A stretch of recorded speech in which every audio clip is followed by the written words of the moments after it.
There are over 700,000 sexual offenders in the United States alone. With all the social media these days, how can we protect ourselves and our children from these despicable predators? Welcome to the Voice of the Victim podcast, where we discuss criminal cases that involve some factor of abuse. Our goal is to spread awareness of abuse that could be taking place around any of us and encourage everyone to take responsibility and report if they see a child or an adult being abused. It was noon on December 16, 2000, in Tallahassee, Florida. Denise Williams was starting to worry about her husband, who had gone to Lake Seminole and one of his favorite spots for an early morning fishing trip. He had promised her that he'd be back home by noon, but he hadn't returned yet. Denise frantically called up her father, Warren Merrill, to let him know that Mike hadn't come home and she couldn't get a hold of him. So he called up friends and family to meet at the lake to help search for Michael. After checking a few locations, Mike's best friend, Brian Winchester, and his father-in-law, Warren Merrill, finally came across his 1994 Ford Bronco at a remote boat launch in Jackson County. His boat trailer was attached, but the boat was missing, and so was Michael. Welcome to the Voice of the Victim podcast. I'm Rosie. And I'm Ryan. And this week we're discussing a case that we found really fascinating. It was a complete mystery for almost 20 years, but it does eventually get cracked. So we're going to do our best to take you for the ride that the investigators and the family went through. But first, we have a couple of announcements. Rosie? Yeah. First, we want to say thank you to our new patrons, Katie, Tanya, Jenny, and Rachel. Yeah, thank you guys so much. We really appreciate your support. And also, there's a couple of you that haven't replied to our Patreon message yet. So if you have recently pledged and would like a shout out, be sure to check your Patreon messages and get back to us. Yeah, the Patreon packages that I still have yet to send out will be sent out very shortly. Yeah, we actually haven't recorded in 3 weeks because we were out of town. So just so you guys know, I have recovered from the sadness I was feeling in the last couple episodes. If you enjoy our show, but you're out of new episodes to listen to, you can get instant access to 3 more episodes by joining our Patreon family for just $2 a month. You can get some cool stuff along with it, as well as helping out to support our little show. We also want to quickly straighten up a misunderstanding that someone had with a comment that was made in one of our older episodes, because we don't want our intentions to be misinterpreted. But someone left us a review, a 1-star review, which that's not the point of this. There's a bigger issue we want to address here. But Rosie, do you want to read that review? You're going to make me read it? Okay. It says, I started listening a couple weeks ago and wasn't very impressed by the lack of knowledge about the stories you are sharing. Rosie has a lovely voice. Thank you. But I really struggle with Ryan. Typical. However, I stuck with you guys, and I could tell that you were slowly getting better until I heard Rosie say that she was a nanny, and she thought many times, sorry, how dumb the little guy is that she nannies. I don't care who you are.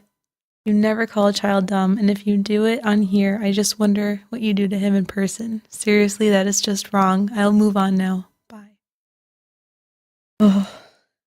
So, first of all, we want to apologize if that comment did come across as offensive, but I want to defend Rosie a bit here and just say the point she was trying to get across with that comment is that we need to give children the benefit of the doubt and look out for them because they're inexperienced and don't understand a lot of things. And Rosie would never call a child dumb. I don't know how someone could twist those couple words like that after all the hours of work we've put into this show trying to advocate for victims of abuse.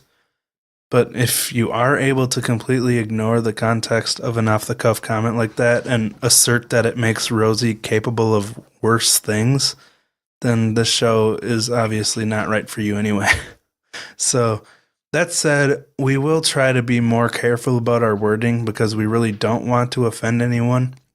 And as ridiculous as the accusations are in this review, the person is defending a noble cause, and they're right about treating kids with respect, and we probably could have been more eloquent.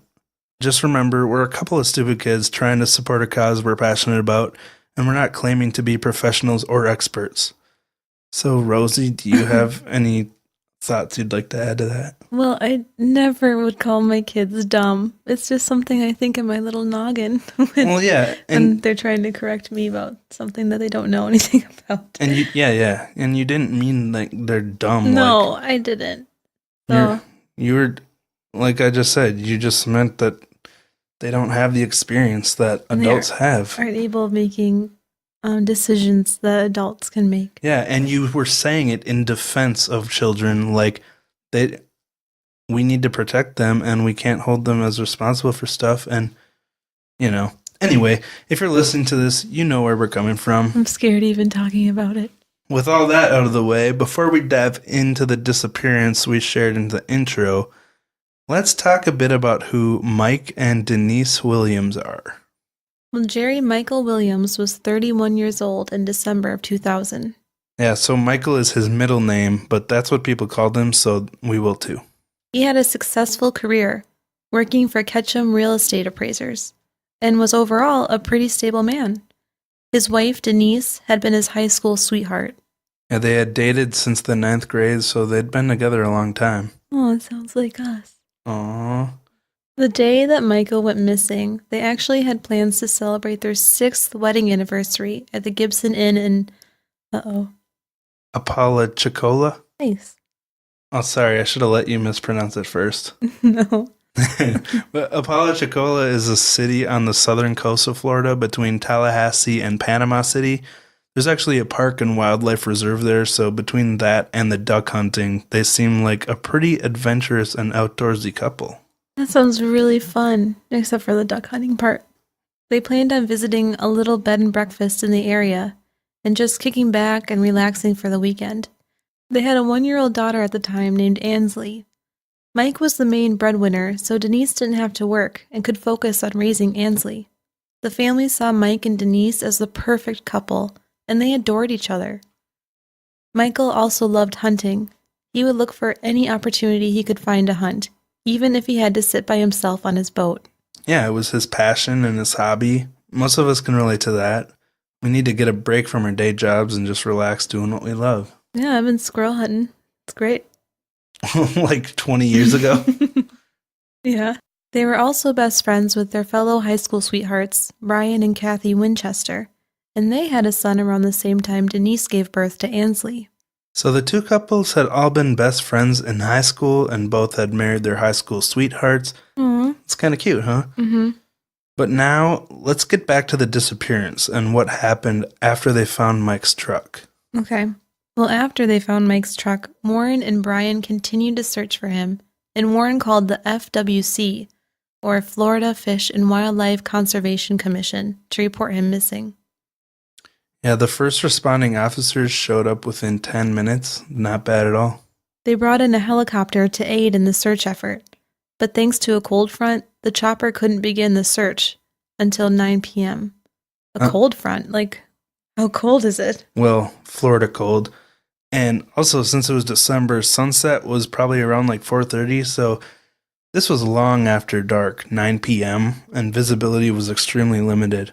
The FWC searched on foot while the chopper searched from above, but that evening, they weren't finding anything that could lead them to Mike.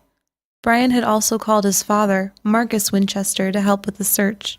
And Brian and Mike had been best friends since they were young, so Marcus knew Michael really well, and he loved him almost like a son. So Marcus was really determined to find Mike. This determination was what they needed, because at 2:30 a.m. on December 17th, after searching all night into the early morning hours, Brian and Marcus came across Michael's boat. It was a bit less than 100 to 300 yards south of the nearby boat launch. Yeah, the reason there's a little range there is because the sources I found were a bit different for exact distance the boat was from the boat launch. So the main investigator on the case said approximately 300 yards, while other sources said 75 to 100. So, I don't know, boats float, so it may have drifted a bit, but if you do care about that detail, it is a bit murky. No pun intended. I didn't Didn't even think of that. No. Well, anyway, all of Mike's hunting equipment, including his shotgun and decoys, were still in the boat. And this seemed pretty odd to them, but even more strange was the fact that the boat ignition was in the on position, but the fuel tank was almost completely full. You'd think if the boat was on, it would have run out of gas, but maybe the engine stalled or something. Mike was still missing, so they were starting to realize that there was either a terrible accident here or some kind of foul play. This is when it became a more serious missing persons investigation, and the hope of finding Michael dwindled. Yeah, it was a rough time for the community. Michael was really beloved among his friends and family.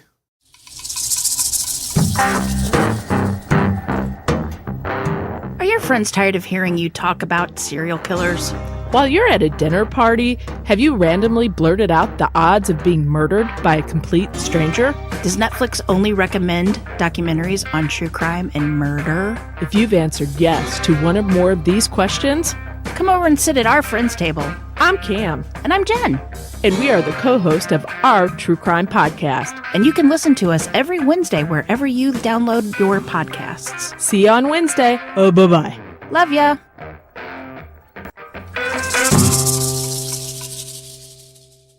On December 18th, they brought an underwater search and rescue team equipped with underwater cameras to search. And they also brought in search dogs, which are an incredibly powerful resource. If there's something to find, they can pretty reliably find it. They continued searching for an entire week. By the 24th, they still had no trace of Mike. And now the next day was Christmas, so the search and rescue workers want to be able to spend the day with their families. But you gotta imagine there had to be a dark cloud hanging over that Christmas for everyone involved, for the searchers, law enforcement, and especially the family of Michael Williams. Over the next few weeks after Christmas, hope started to slip away, and the search efforts were dwindling. It had gone from a full-fledged search to one chopper flight and one officer searching the area per day, and then just one officer with air support while in the area, but not a full-on search flight.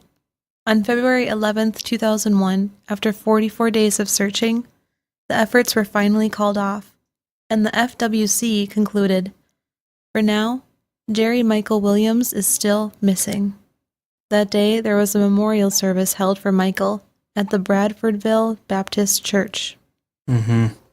So now that they've accepted that Mike was most likely gone for good, but they still had no idea what happened to him. His wife Denise really didn't want to be in the public eye, and who could blame her for that? But that means we don't have much information on her activities during this time. According to her family, she was completely devastated. She was a 31-year-old widow with a 2-year-old daughter to raise alone, and that's not an easy thing to do. Around 6 months after Mike had gone missing, someone recovered a hat that was similar to what Mike would have worn, floating in Lake Seminole. His best friend Brian confirmed that it looked like one of Mike's hats. They ran some DNA testing on it, but they couldn't find any match for Mike.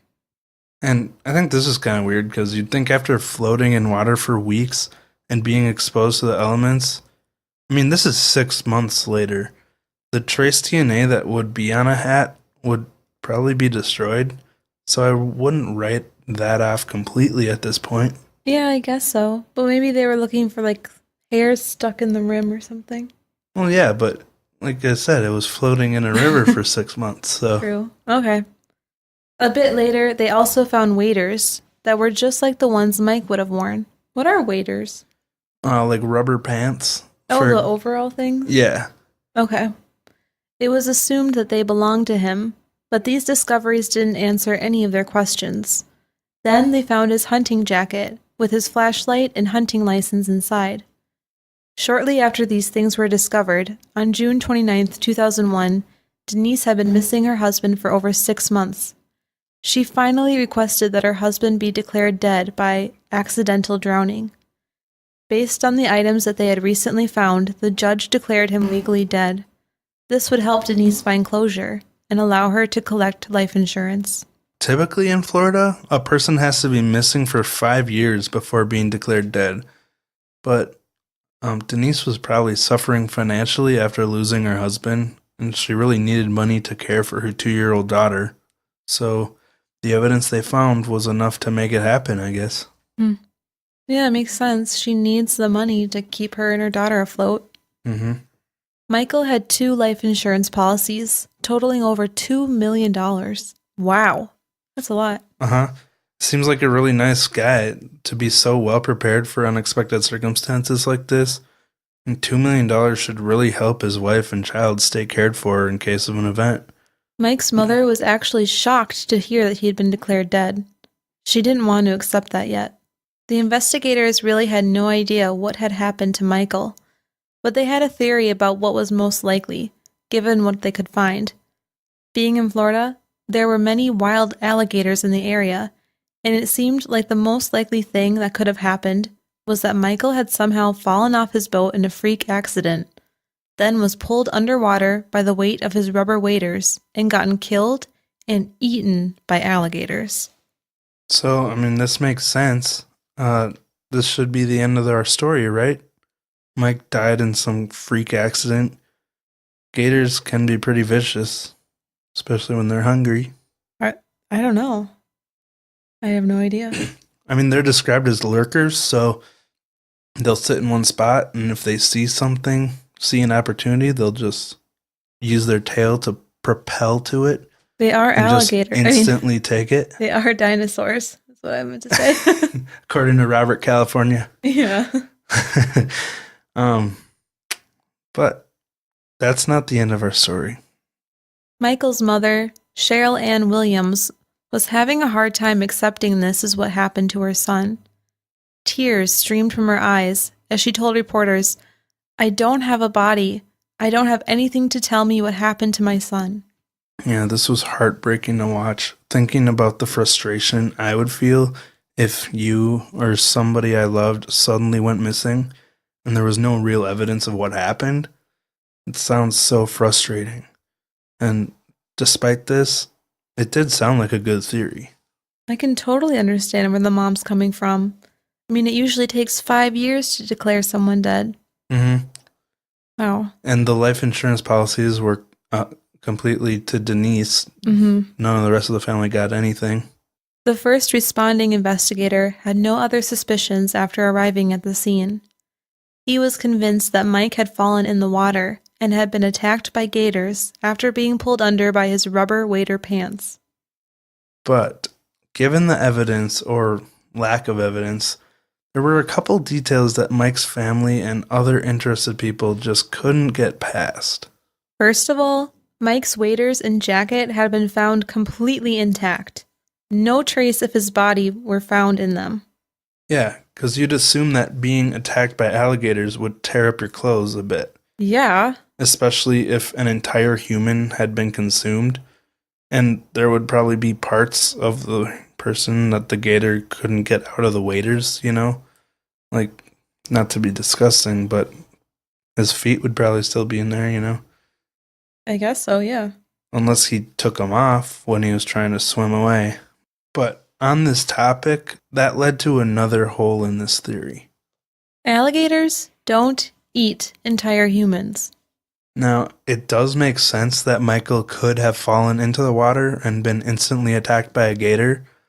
Like I said before, they're lurkers, so they sit and wait for something edible to come nearby, then they lunge at their prey, using their powerful tails to push themselves at a really incredible speed. So it makes sense he could have fallen in right near a gator and been instantly lunged at.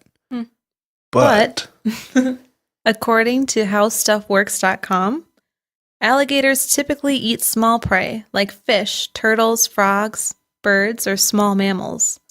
Sometimes they go for larger mammals like deer, but when this happens, they'll usually take part of it and leave the rest behind.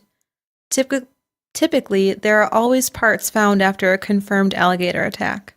And there was absolutely nothing left behind to find of Mike.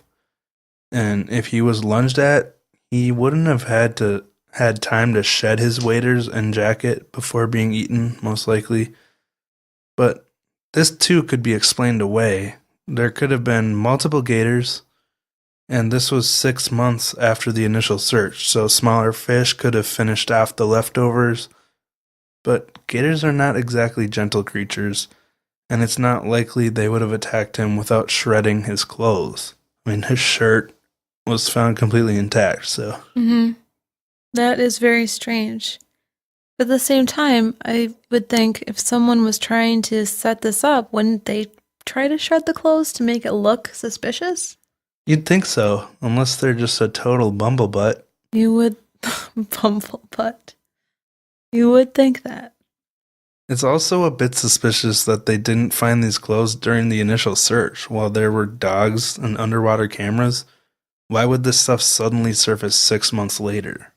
Something that made this detail really strange was the condition of the flashlight in the hunting license. The flashlight still worked, and the license was still legible. So the suspension of disbelief is getting really difficult at this point.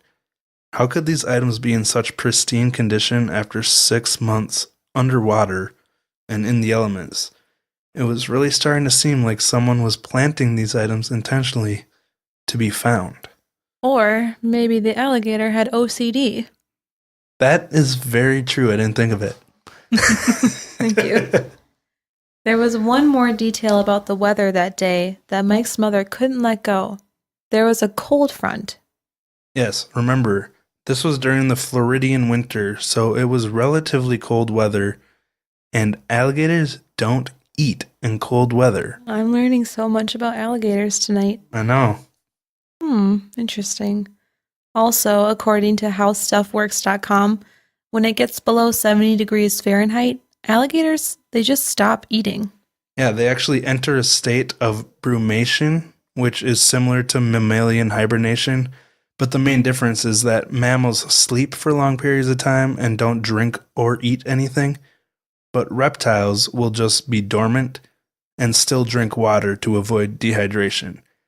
Either way, it was well below 70 degrees that day in Tallahassee, and alligators will be dormant and not feeding during times like that. So Interesting. So that kind of knocks that theory out of the water. My gosh. In December of 2000 in Tallahassee, it was the coldest average temperature in 11 years. The average temp was 48 degrees. Ugh. I wish it was 48 degrees right now. I know. Wow. Boo-hoo. Anyway, and on December 19th, just a few days after Mike's disappearance, there were trace amounts of snowfall. Not in Florida. No. So it's safe to say the gators were not feeding at this time. And we can't really blame investigators for not realizing that.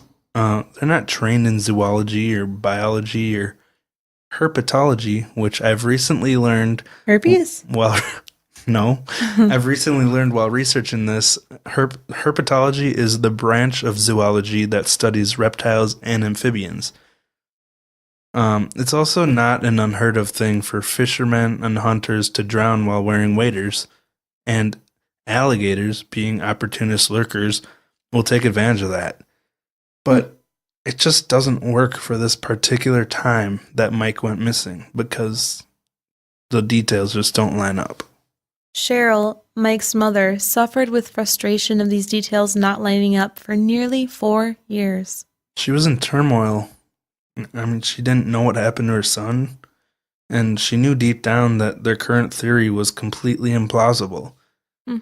But she wasn't in any position of power, and she's relatively old, so she couldn't just go out there by herself and start trying to find answers. Was she a herpetologist?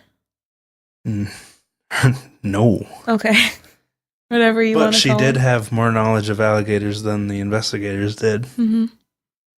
Cheryl finally nudged law enforcement enough to get them to reopen the investigation into her son's disappearance in 2004. Yeah, she was really struggling. And she was tormented with the unknown, whether he was in pain or if he suffered. She even felt guilty that she wasn't there to help him at the time. Aww. Yeah, this poor woman deserves to know what happened to her son, but it really didn't seem like she'd get the chance. It was a slow-moving cold case. During these years, some other things were happening within Michael's old friend group that were somewhat interesting. Shall we dig in? Yes. Brian Winchester and his wife Kathy were having some relationship issues, and eventually they got divorced. And then, in an interesting turn of events, on December 3rd, 2005, almost exactly 5 years after Mike's disappearance, Brian got remarried at the Four Oaks Community Church in Tallahassee. And even more interesting was who he married. Have any guesses? An alligator? Wow. No. Brian Winchester got married to his deceased best friend's widow, Denise Williams. So let that sink in. This particular event opens a whole new wave of conspiracy theories of what could have happened to Michael Williams. Wave? Do you keep purposely putting in little tiny water remarks? No, I guess that's just how I talk. In May of 2006, Cheryl had put an ad in the local newspaper called, "My son is missing. Please help me find him," grasping at straws to get some closure. This caught the attention of Jennifer Portman, the news director of the Tallahassee Democrat, where Cheryl had shared her article. Cheryl had never given up on trying to find the truth about her son. This was 6 years later. She regularly took out full-page ads sharing her story, and she even bought billboard space and picketed on the streets, pushing for the law enforcement to reopen the investigation. So she had worked her butt off for this. That's really sweet that she was trying so hard to reopen the case. Yeah, just try to imagine the frustration of not knowing what happened to your son. Although they had reopened the investigation, nobody was doing anything. But Jennifer Portman saw where Cheryl was coming from. She knew alligators didn't eat in cold weather, and it really stood out to her. This lit a passion in her to start reporting on the story more and trying to raise awareness on the mysterious and strange circumstances surrounding this case. Finally, Cheryl's hard work was yielding results. This took 6 years for someone to really take her seriously. Can you imagine working on something for 6 years and getting nowhere? She was so diligent, and it finally paid off. But while Cheryl had been trying to get this investigation reopened, Denise just wanted to move on. She told Cheryl that if she kept trying to get them to reopen the investigation, she couldn't see her granddaughter, Ansley. Yeah, so... Well, that's mean. Yeah, this was obviously really tough for Cheryl because she'd already lost her husband and her son. Ansley was all she had left of Mike. And also it's kind of strange that Denise was so adamantly against trying to find what happened to her husband. But at the same time, it's kind of understandable. She's in a new relationship now and probably wants to move on and make the best of her new life instead of being consumed with a person she would never get back. But as we mentioned just a couple minutes ago, her new marriage, along with her attitude towards the investigation, rubbed some people the wrong way. It rubs me the wrong way. I mean, she does have the right to move on with her life and be married and stuff, but she doesn't have the right to refuse grandma of seeing baby girl granddaughter. Yeah. That's so mean. And she doesn't have the right to get in the way of the investigation. Yeah. Ugh. There were some suspicions that were floating around because of the details surrounding the case. Floating around? Wow. Are you going to just... Sorry. Next week, we'll talk about what really happened. But for today, we're going to go over the strange details that got people so convinced that this was not only foul play, but that Denise may have had something to do with her husband's disappearance. Yeah. So first of all, elephant in the room. You mean alligator in the room? Wow. Thank you for that. Denise and Brian Winchester got married 5 years after the disappearance. I mean, maybe they just bonded with their shared grief over Mike. Yeah, I've heard of that happening. But then, wouldn't they both be working with Cheryl and trying to get the investigation reopened? You would think. Another detail is the life insurance policy. It turns out that Brian was actually a life insurance salesman. He had sold Mike one of his life insurance policies just 6 months before the disappearance, and Denise was the sole beneficiary. So this also seems very suspicious. But according to Mike's boss, he'd actually encouraged Mike to get as much life insurance as he could, so this can kind of be explained away too. Guess so. He told Mike that because he had a wife and a daughter and participated in risky outdoor activities, that he should get as much life insurance as he could. So it's easy to assume that Mike really just wanted his wife and daughter to be very well cared for, just in case anything were to happen to him like this. I guess we'll see where this goes. We've already discussed all the details surrounding the alligator theory. There were just too many holes in it to assume that it was true. What we can conclude here is that Mike's disappearance had some factors of foul play. But sadly, there was no solid evidence telling the investigators what happened. And once the investigation was reopened, any evidence that hadn't been collected initially was long destroyed. So there were a lot of personal connections, you think of too, to Mike that weren't investigated at all. I mean, I'm surprised they didn't look into the family or the friends or, what was going on in their lives, because they came to that initial conclusion that it was gators. So they didn't suspect foul play, and therefore they didn't investigate anyone. Again, this was back in 2000 where public awareness of true crime was nowhere near what it is today. So people in general just weren't as suspicious when something like this happened, and no one was pressuring them. Mike's boss had another couple of details that he didn't think were significant at the time, but later came back to haunt him. First of all, the shotgun that Mike had on his boat that day was not his duck hunting gun. That gun had been stored in his locker at the office. Another thing his boss knew was that Michael had confided in him about some trust issues he was having with Denise.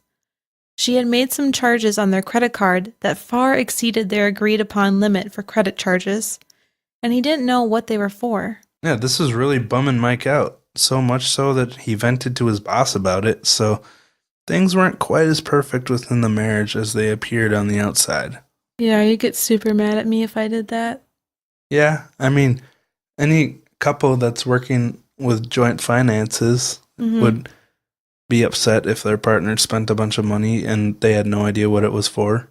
Oh yeah, totally. Well, at least from my perspective, I believe that. This leads to one more theory that came up around the community. Some people thought it was possible that Mike had faked his own death. He was making a lot of money. Maybe he'd saved up enough to retire and just wanted to get away. Yeah. Wow, that's really interesting. This could make sense. Maybe he was sick of Denise's frivolous spending habits and just couldn't trust her anymore, but also wanted to make sure she was taken care of when he was gone because they had a daughter. Maybe they were even in on it together. They were pretty serious Christians, so they didn't want to disappoint their families by getting a divorce. Maybe they planned it all out. He'd fake his death and fall off the grid, saving their Christian reputation, and she could reap the benefits of his life insurance and get pity from the community while he was remembered with honor. It's an interesting theory. This could explain why he got his second policy so soon before his disappearance. It's a fun theory, right? Yeah, this really does make sense, but the only thing I'm thinking, the only thing I'm going to reason with here is what about his mom? It seemed like him and his mom had a really good relationship. He just left her high and dry? That's a good point. I don't know. She was really bent out of shape, so she was obviously not in the loop, or it didn't happen. I don't know. Like I said, we're going to talk about what really happened next week, but I like to go over all these theories. So we're just going to reiterate the details in this case that don't exactly add up. First, his boat was found in the on position with a full tank of gas. Second, the shotgun in his boat was not his duck hunting gun. Third, all of his gear was found in pristine condition, and 6 months after the exhaustive initial search, but not Mike. 4, alligators don't eat in cold weather.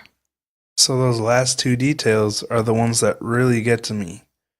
It's also the thing that lit the spark for more awareness to come to this case. Oh, you know what I just thought of? What? If he did fake his own death, I'm wondering why he wouldn't put the correct gun in the boat. So maybe he didn't. Because that would be a really easy detail to get right if you're faking your own death. True. I mean, I feel like if you're such an avid hunter, you would need it to be the right gun. Mm-hmm. That's another detail I didn't understand because he told his wife he was going hunting that day, so you'd think he would have brought his duck hunting gun. And instead of the alligator gun? I don't know. The alligator gun. Well, I don't know. It wasn't an alligator gun.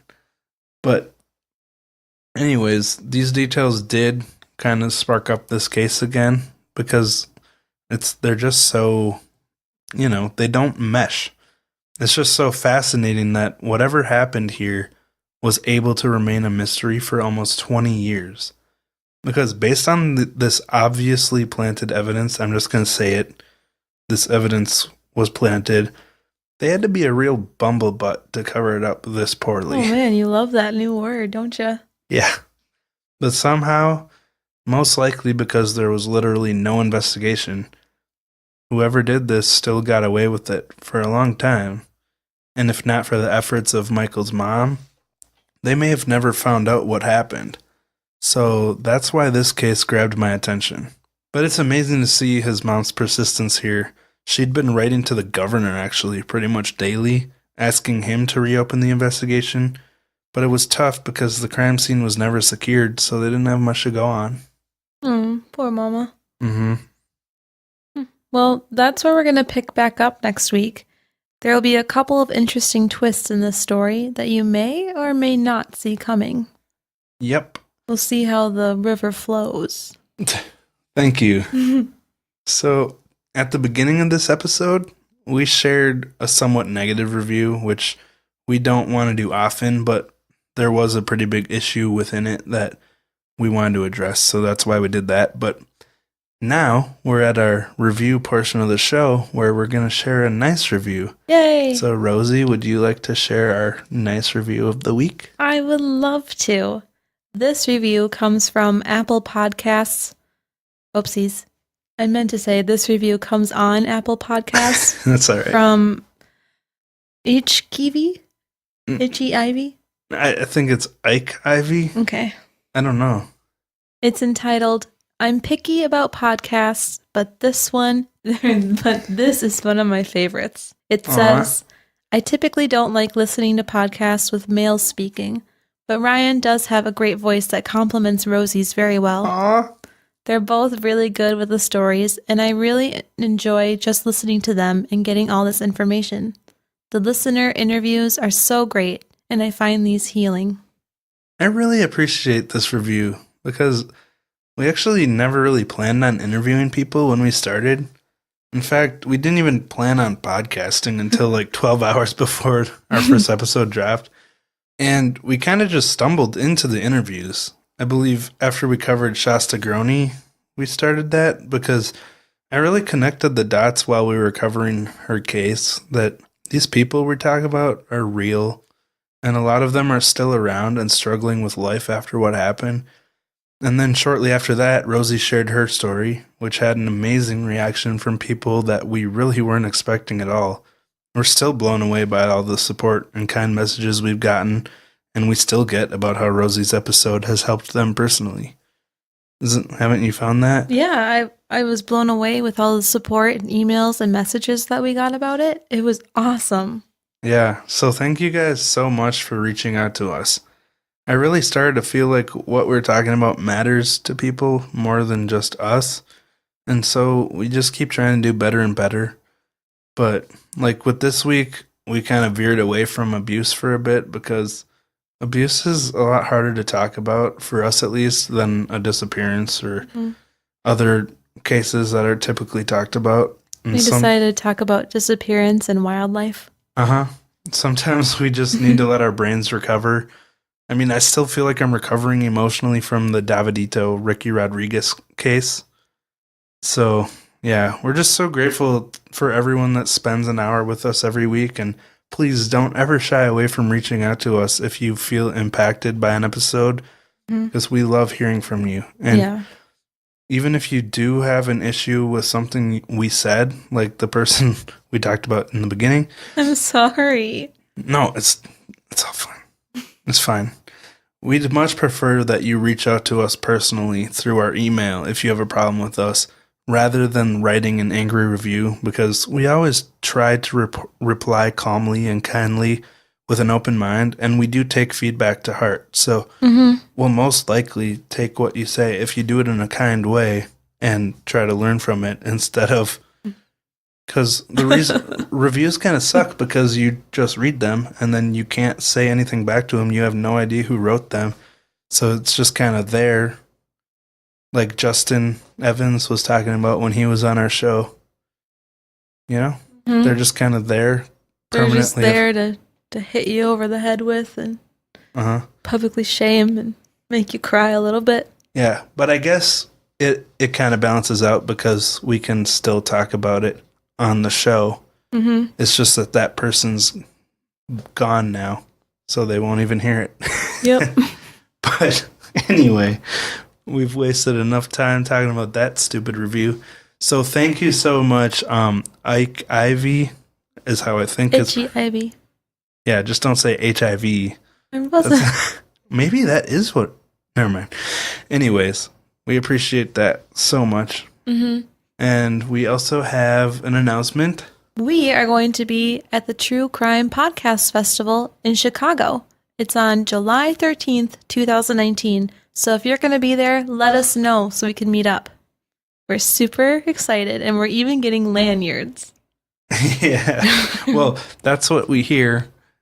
I don't know if we will or not. We're just kind of a baby podcast, so We're going to have bags with free merch that we'll give out. yeah, so come get some stickers and pins. We really want to do pins. I do anyway. Cool. I think it'd be really fun. Anyways, we would really appreciate if you left us a 5-star review and some nice comments. Also, check out our Patreon that we talked about in the beginning of the episode, where you can sign up for $2 and up to get our newest and most exclusive episodes. And you can also just sign up for $1, but that doesn't come with any episodes. So, all right. Well, yeah, you can follow us on Instagram at VOV Podcast, on Twitter at VOV Pod, and email us at vovpodcast@gmail.com, and we will link all of that in the show notes. So, yeah, that's pretty much it for this week. Do you have any cat news? Zucchini is no longer limping. I guess he figured that out on his own. Yeah, that's right. Good thing we took him to the vet. Yeah. Well, maybe that massage helped. That the vet gave. It was kind of funny when we started recording tonight.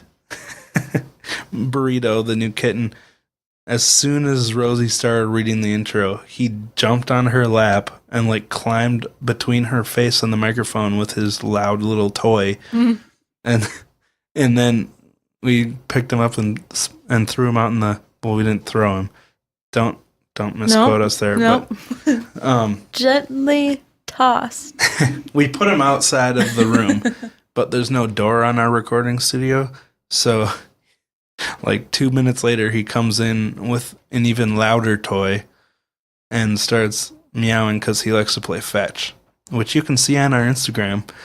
But anyway, so we put him. I threw his toy in our bedroom and put him in the bedroom to get rid of that distraction.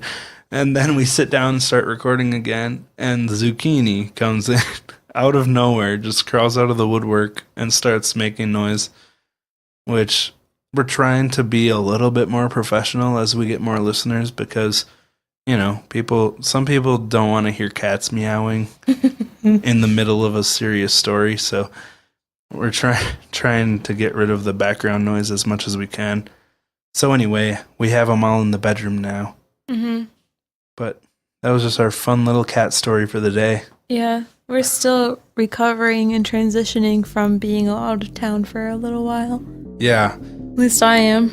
Like I said, the last time we recorded was 3 weeks ago, so yeah, we had a heck of a time recording this episode tonight. I think there's like 20 or 30 things I need to edit out.